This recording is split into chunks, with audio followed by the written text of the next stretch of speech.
Հայաստանի Հանրապետության մեծարգո վարչապետ, պարոնայք գեներալներ, սպաներ, սիրելի հայրենակիցներ, հարգելի գործընկերներ։ Հայաստանի Հանրապետության բանակը նշում է իր կազմավորման 34-րդ տարեդարձը։ Մեր կառավարությունը 2022 թվականից ի վեր բազմապիսի մարտահրավերների պայմաններում որդեգրել է բանակի խորքային կերպափոխման և համակարգային բարեփոխումների հստակ ճանապարհային քարտեզ։ Կազմավորման ու կայացման դժվարին ուղի անցած Հայաստանի Հանրապետության բանակը հաղթահարելով վերելքների ու վայրէջքների, ձեռքբերումների ու ձախողումների շրջափուլերը այսօր կանգնած է որակապես նոր հանգրվանի առաջ։ 2022-ից 26 թվականների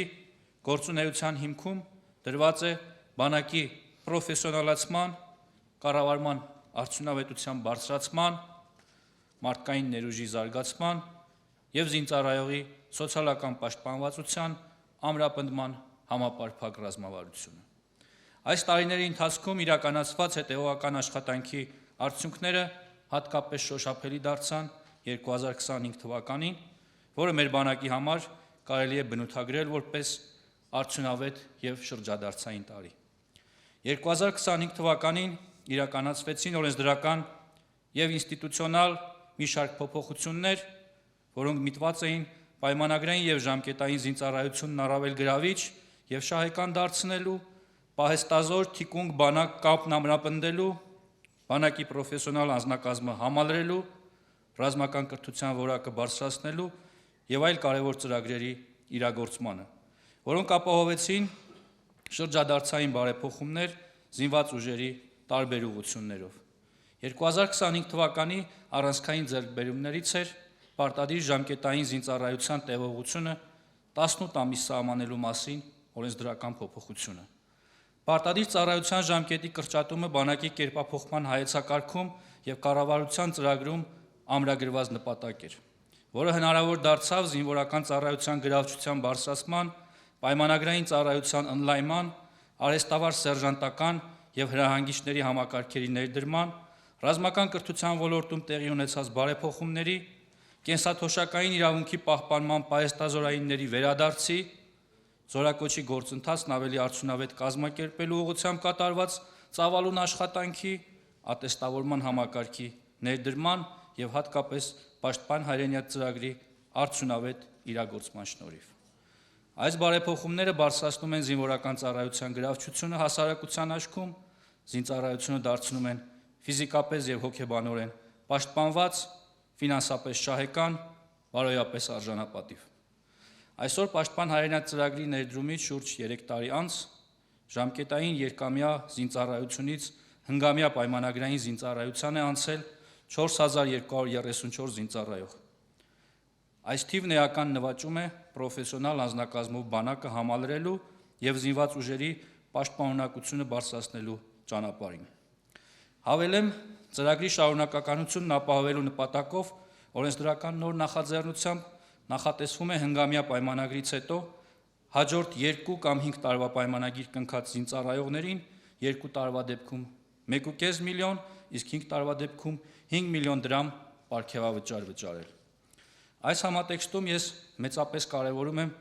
ատեստավորման ինստիտուտի ներդրումն ու զարգացումը, որը ֆինանսական բարելավման ու բարեկեցության լրացուցիչ աղբյուր լինելուց զատ մասնագիտական գիտելիքները կատարելագործելու և ծառայողական ավելի բարձր արդյունքների հասնելու լուրջ խթան է։ Պատահական չէ, որ ատեստավորմանը մասնակցած զինծառայողների 73%-ը հատել է անցողիկ շեմը, հնարավորություն ստանալով իր աշխատավարձին հավելել 205,000-ից մինչև 470,000 դրամ գումար։ Հարգելի գործընկերներ, 2022-ից 26 թվականները բարեփոխումների առանցքային ուղղություններից մեկը ռազմական կրթությունն է։ Քանի որ այն ռազմավարական նշանակություն ունի բանակի համար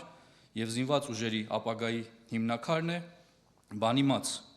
կիրթ, բարոյական բարձր հատկանիշներով տոգորված սպայակազմ ունենալու կարևոր նախադրյալներից մեկն է։ Կրթական ծրագրերը բարեփոխելուն զուգընթաց մենք իրականացրել ենք մի շարք միջոցառումներ ռազմական կրթօջախների դիմորդների հոսքն ավելացնելու,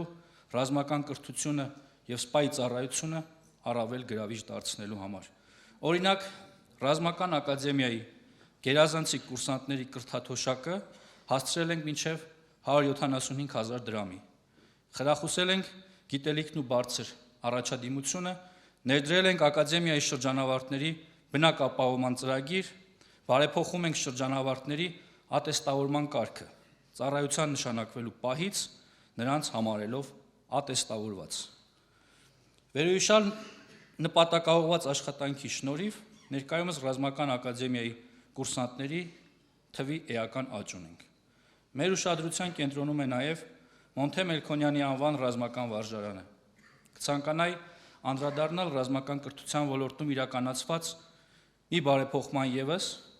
օրինակ նախկինում Մոնթե Մելքոնյանի անվան ռազմամարզական վարժարանի սաները կրթաթոշակ չեն ստացել։ 2024 թվականից վարժարանի բոլոր սաները ստանում են 15,000 դրամ կրթաթոշակ, միջին առաջադիմությամբ սաները 30,000, իսկ գերազանց առաջադիմություն ցուցաբերած սաները 45,000 դրամ կրթաթոշակ։ Հարգելի գործընկերներ, սիրելի հայրենակիցներ, ուզում եմ հիշեցնել, որ Մոնթե Մելքոնյանի անվան ռազմամարզական վարժարանը դա ավագ դպրոց է, այսինքն պատանիները կարողանում են ստանալ նման բարձր կրթաթոշակ։ Սոցիալական քաղաքականության շրջանակում իրականացվել է նաև զինծառայողների բնակապահովման ծրագիր, որի արդյունքում 2170 զինծառայող արդեն ձեռք է բերել բնակարան հիպոթեկային արտոնյալ վարկավորմամբ։ Այս տարիների կարևոր բարեփոխումներից է 18-ից 27 տարեկան իգական սեռի ներկայացուցիչների համար կամավոր հիմունքներով պարտեզի ժամկետային զինվորական ծառայության ծրագիրը, որը հնարավորություն է տալիս նաև շարունակել ծառայությունը զինված ուժերում պաշտպան հայրենյաց ծրագրի շրջանակներում։ Զգալի աշխատանք է կատարվել կապիտալ շինարարության ոլորտում։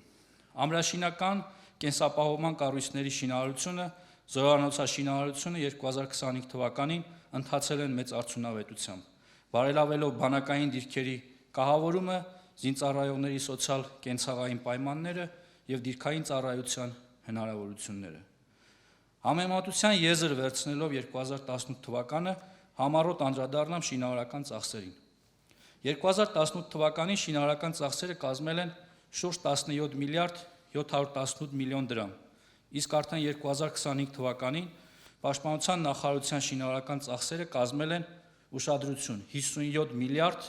702 միլիոն 154 հազար դրամ։ Կարծում եմ, սա էական փոփոխություն է և չի կարող չանդրադառնալ մեր սահմանների պաշտպանունակության վրա։ Բանակը շոշափելի ձեռքբերումներ ունի օրինապահության և կանոնադրային հարաբերությունների ամրապնդման գործում։ Զինվորական իրավապահ մարմինների և զորամասերի հրամանատարության համագործակցված աշխատանքի շնորհիվ զորքերում առանձնապես ծանր հանցագործությունների թիվը նվազել է։ 2025 թվականին բանակում ծառայության հետ կապված հանգամանքներում սպանության ոչ մի դեպք չի արձանագրվել։ Ադրբեջանի զինված ուժերի կրակոցի հետևանքով ոչ մի զինծառայող չի վիրավորվել կամ զոհվել, ինչը հաստատված խաղաղության ամենախոսուն։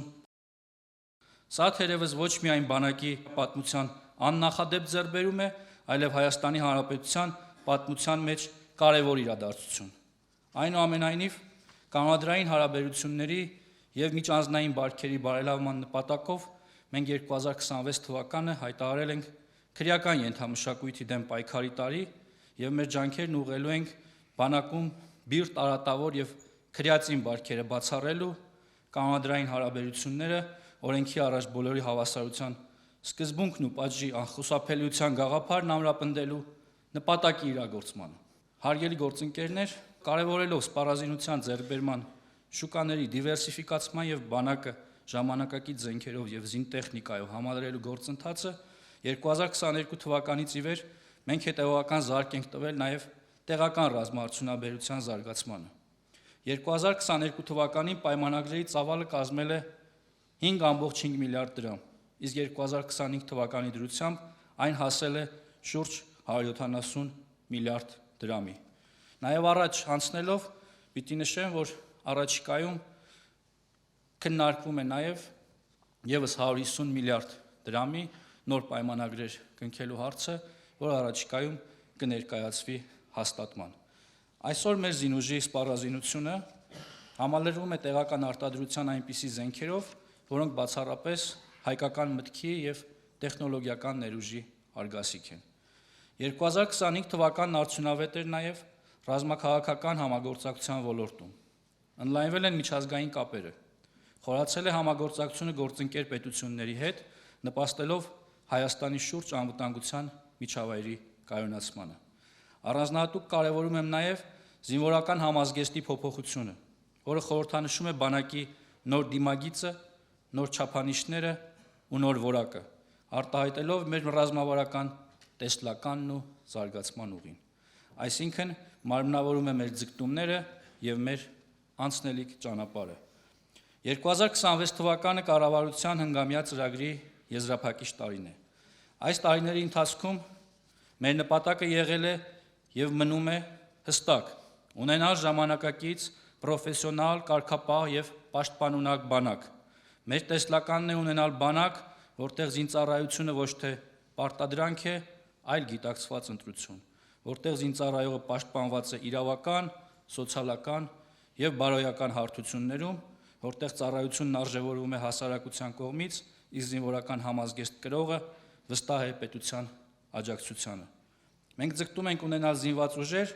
որը ոչ միայն արդյունավետորեն կատարում է իր պաշտպանական առաքելությունը, այլև քայլում ժամանակի պահանջներին համընթաց, բաց է նորարարությունների առաջ եւ մշտապես կատարելագործվում է հանուն Հայաստանի Հանրապետության ինքնիշխանության եւ անվտանգության։ Շնորհավորում եմ բոլորիս Հայաստանի Հանրապետության բանակի կազմավորման 34-րդ տարեդարձի կապակցությամբ, մաղթում եմ բեղուն ու արդյունավետ աշխատանք, նվիրված ծառայություն հանուն մեր պետության եւ մեր բանակի։ Սեր, բարեկեցություն եւ խաղաղություն բոլորիս ընտանիքներին, փառք նահատակներին եւ կեցե Հայաստանի Հանրապետությունը։